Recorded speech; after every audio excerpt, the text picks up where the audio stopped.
Your destiny beyond death.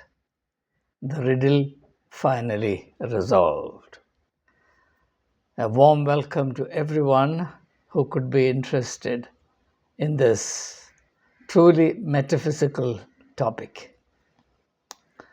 After a lifetime of meditation, reflection, prayerful seeking, I think I have now finally stumbled upon the key to understanding the content, the contour, the culture, the nature, and the substance of our destiny beyond death.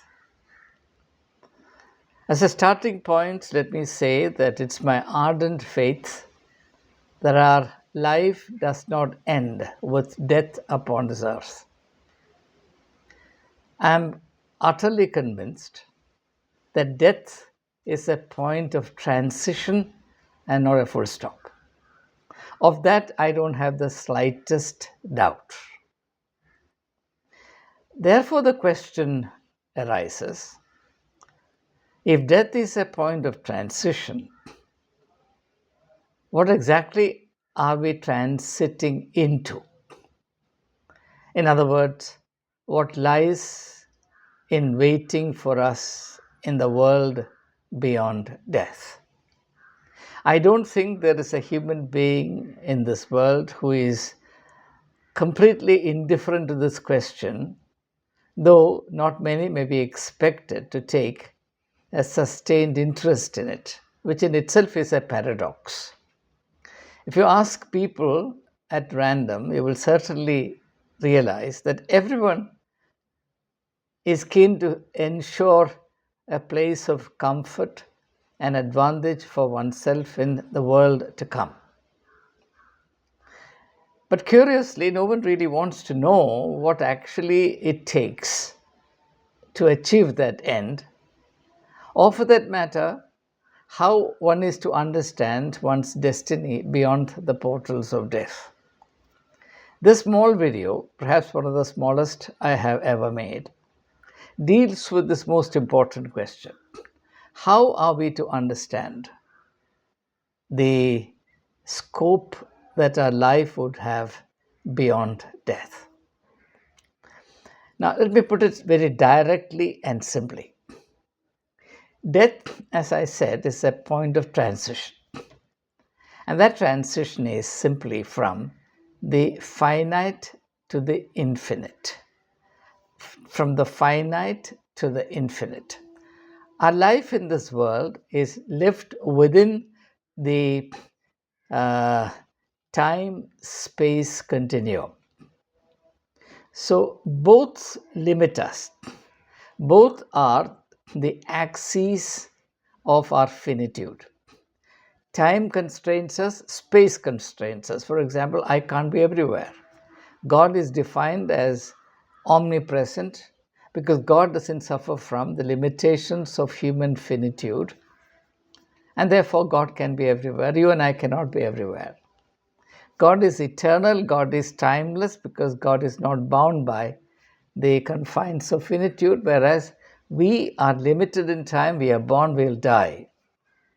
And very often people who do not care to extend the scope of their imagination beyond the confines of the finite find it impossible to believe that there can be a far more exciting dimension beyond the boundaries of finitude by entering the domain of the infinite.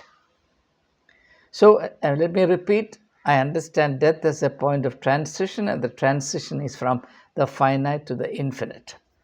Now, therefore, certain very important consequences follow.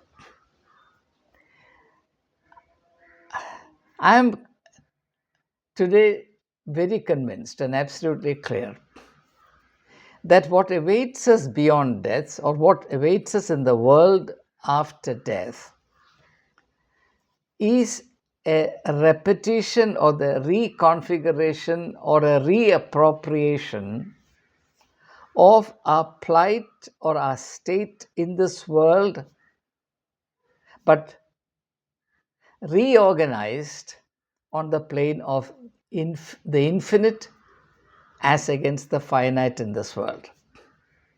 Now, let me explain what I mean. Take any experience on planet Earth where the law of change applies inexorably. Nothing remains the same, which is one of the points of anxiety. In fact, the main source of anxiety that people feel is the necessary instability that adheres to every aspect of human life. For example, you enter into a relationship, and whether you know it or not, at the subconscious level, there is always the anxiety that the relationship could be wrecked. And this is particularly true about man woman relationship. And that is because everything that happens on the plane of time will come to an end. It has to come to an end. And it's for the same reason that people experience intuitively the fear of death. And take moments of happiness. By definition, moments of happiness are short lived. Why? Because we live within the confines of finitude, the limited, the partial, the transitory, the momentary, the evanescent, the ephemeral.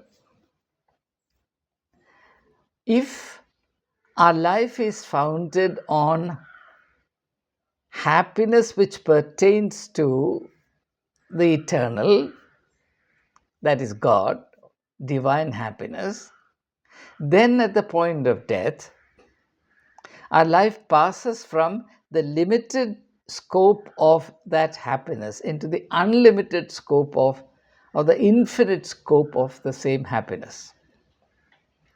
If, on the other hand, if our life upon this earth is lived in futility, we also enter the corresponding zone of infinite futility.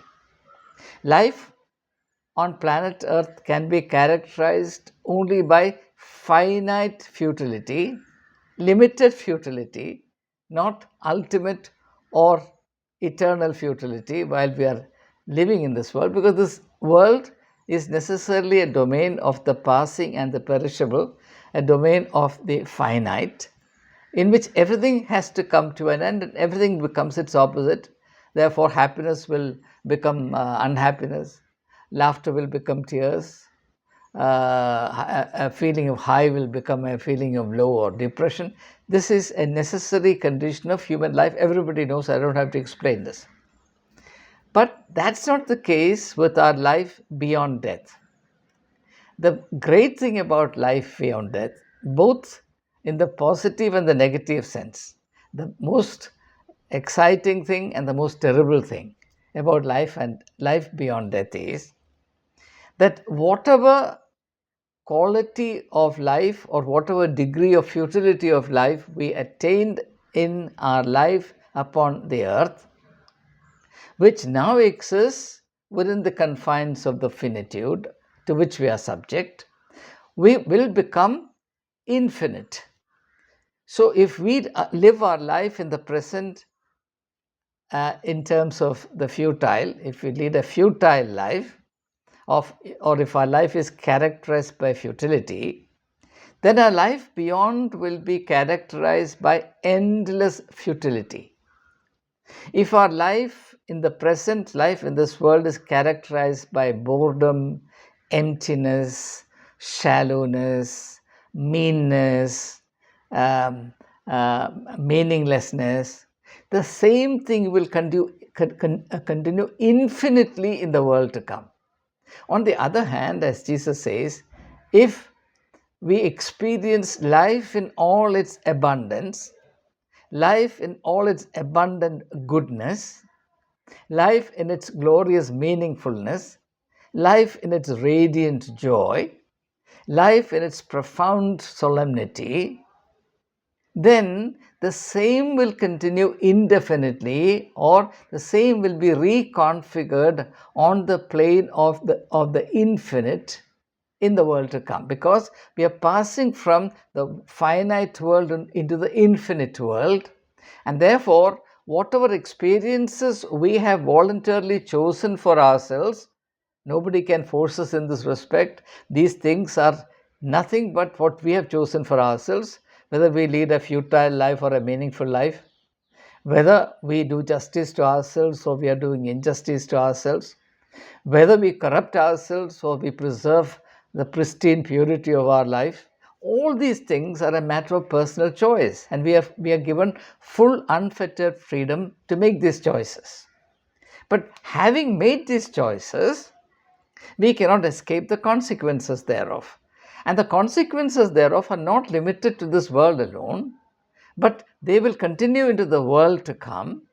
That's why I'm saying that the best way to understand the nature of what awaits us in the world to come is that we transition from the finite to the infinite, and therefore, whatever experiences we have gathered, we have gained, we have afforded ourselves, whatever conditions of life we have chosen for ourselves freely, the way of life, the goals that we pursued, the meaningfulness that we retain, whatever that be, or the futility, or the degradation, the depravity, whatever, that will continue indefinitely, infinitely in the world of the infinite. Because in the world of the infinite, by sheer logic and by definition, nothing can come to an end. Whatever you enter into that world with, that is to say, the capital that you have gained through your life upon planet Earth, that's the capital with which you enter the world to come. So that capital with which you enter the world to come, will remain your capital infinitely. There will be no change to that. If your capital is futility, meaninglessness, absurdity, stupidity, uh, mental vacuity, barrenness of life, self-degradation, depravity, stupidity, then that will continue ad infinitum without end, because you have entered the world of the infinite with this capital, this as your capital, and nothing can change, nothing can come to an end. It will continue forever and ever and ever. On the other hand, if you have invested your life upon planet Earth well, and you have attained life in all its fullness, that's the capital with which you begin your life in the world of the infinite, and therefore that particular capital will continue infinitely. It is this reality that, in a poetic manner, scriptures refer to as heaven and hell. Heaven is nothing but the infinite prolongation of the abundant life that you have experienced, you have gained and experienced upon planet Earth. And Jesus is the way to that abundant life, as he himself says very clearly in the 10th verse of the 10th chapter of John's Gospel, where he says, I have come that they may have life, and life in all its fullness. So, the capital with which you enter life in the world of the infinite, the eternal world, is this life in all its fullness. And therefore, that will continue infinitely. On the other hand, if the capital with which you enter the world to come, or the life beyond death, is the capital of damnation, as Jesus says, there are two ways in the world, there is a narrow way and the broad way. There are many people who take the broad way, which leads to everlasting damnation. If that is what you have chosen for yourself, it makes perfect logical sense that your life in the world beyond death will be lived in that state of infinite degradation, depravity, and self-damnation. And correspondingly, if you have lived, or if you have attained, or if you have bothered or cared to attain life in its fullness, that will be the capital with which you begin your stint in the world to come. I can't possibly put it any clearer than this. And when this thought entered my consciousness, believe you me, it began to shine like 100 suns. It filled my being with radiance. Whether or not I have succeeded in conveying the true intellectual, spiritual, emotional, experiential richness of this insight, I do not know.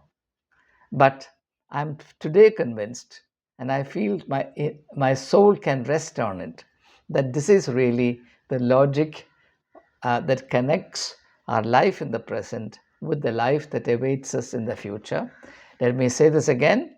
I'm totally convinced that death is not a full stop, it is only a point of transition, and that transition is from the world of the finite to the world of the infinite. And with whatever capital we enter the world of the infinite, will continue infinitely. If you begin with the capital of futility, frustration, barrenness, fruitlessness, emptiness, shallowness, etc., then that will continue infinitely. On the other hand, if you enter the world to come with this great capital of life in all its fullness, that will continue infinitely. And that is what makes the difference between heaven and hell. And I thank you, each one of you, from the fullness of my heart, for sharing these moments with me. These moments are extremely precious as far as I'm concerned. I hope and pray that they will prove precious in your experience as well. May each one of you be blessed through these revelations that come from on high. Thank you.